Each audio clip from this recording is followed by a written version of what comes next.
University మంచి భవిష్యత్తు కోసం తెలుగు విద్యార్థులు ఇష్టపడే university. Call 9059052378 9059052379.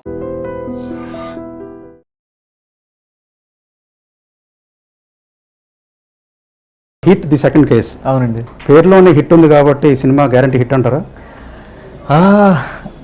I remember Anil Bhanu office poster designers ఎవరైతే ఉన్నారో వాళ్ళ ఆఫీస్లో ఉన్నప్పుడు ఐ థింక్ మేము గూఢచారి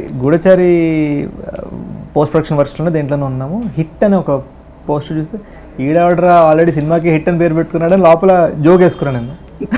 అటువంటిది ఈరోజు నేనే హిట్లో హీరో. సో ఇప్పుడు శైలేష్ అనమాట, శైలేష్ క్రియేషన్. Okay okay. ఇప్పుడు హిట్ 1 వచ్చి అది ఆయన మన విశ్వక్సేన్ చేశారు కదా.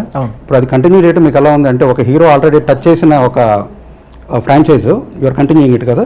లేదు, యాక్చువల్గా హిట్ 1 తర్వాత హిట్ 2 వాళ్ళు ఒరిజినల్గా ఆ విక్రమ్ క్యారెక్టర్నే కంటిన్యూ చేద్దాం అనుకున్నారు. ఓకే. తర్వాత వాళ్ళు డిసైడ్ చేసింది ఏంటంటే what if we go different cities different police officers, much bigger canvas చేయాలి, ఒక హిట్ యూనివర్స్ క్రియేట్ చేయాలి. ఓకే. ఒక 7 సినిమాల తర్వాత వీళ్ళందరూ 7 ఆఫీసర్స్ కలిసి ఒక హ్యూజ్ కేస్ని సాల్వ్ చేయడానికి కలవాలి, ఒక అవెంజర్స్ టీమప్ లాగా. ఓకే. సో హిట్ 1 ఒక కల్ట్ హిట్ లాంటిది, ఇది మచ్ బిగ్గర్ ఫిల్మ్ ఇది. సో అండ్ ఇప్పుడు ఈ సినిమాలో క్లైమాక్స్లో థర్డ్ కేసులో హీరోని ఇంట్రడ్యూస్ చేస్తాం. థర్డ్ కేసులో హీరోని. ఓకే. సో అలా it's about expanding the universe. Third కేసులో హీరో ఎవరు? సో ఎవరంటే December 2nd చెప్తాను. ఆ రోజు తెలుసుకోవాలంటారు అందరూ. అంతే.